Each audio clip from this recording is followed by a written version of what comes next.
अस्सलामुअलैकुम, क्या हाल है मेरी यूट्यूब फैमिली, कैसी हो। उम्मीद करती हूँ कि आप सब ठीक होंगे, अल्लाह के फजल व करम से होंगे, जहाँ भी होंगे खुश होंगे। अल्लाह सबको अपने हिफ्ज़ व मान में रखे और प्यारे प्यारे खानों में अल्लाह ताला मसरूफ़ रखे।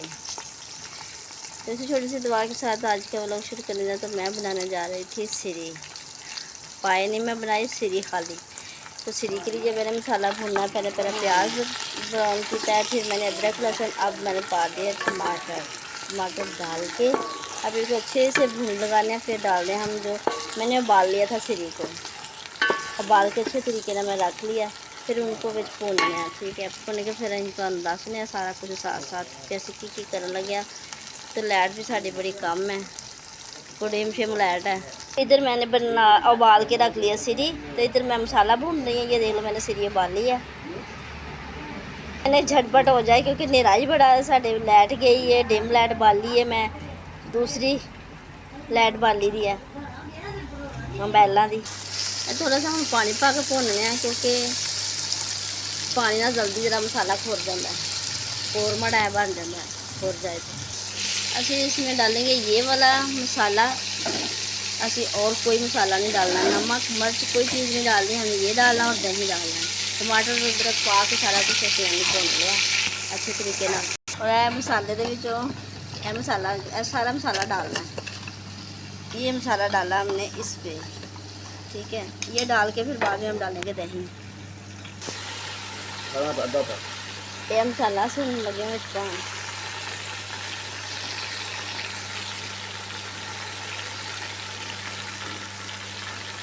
अच्छे तरीके से हिला लेने।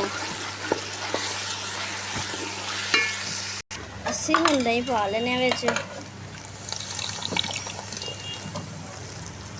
पा पूरा दही है।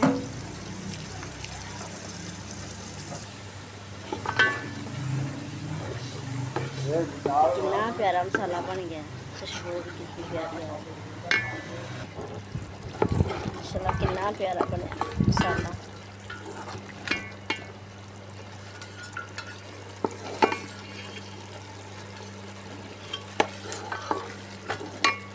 पान लगे हूँ अं बिच सिरी।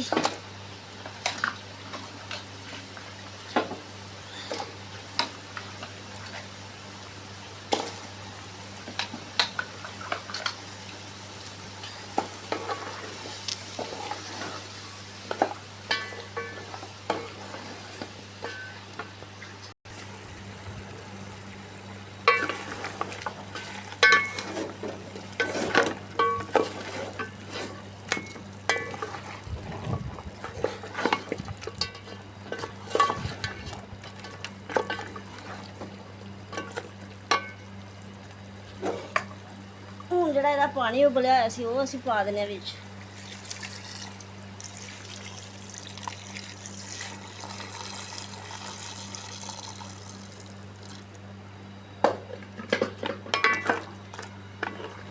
ये हमारा सालन होगा रेडी। तो असी हम मिलने डिश आउट के बाद।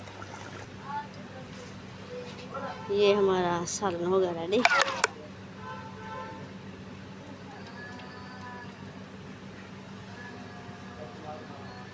उसी वीडियो के साथ सानू दे इजाज़त असी करने। अल्लाह हाफ़िज़, मिलेंगे किसी और नई वीडियो व्लॉग के साथ। अल्लाह हाफ़िज़। जहाँ जहाँ भी है खुश रहे, सलामत रहे, अल्लाह सबको अपने हिफ्ज़ व अमान में रखे।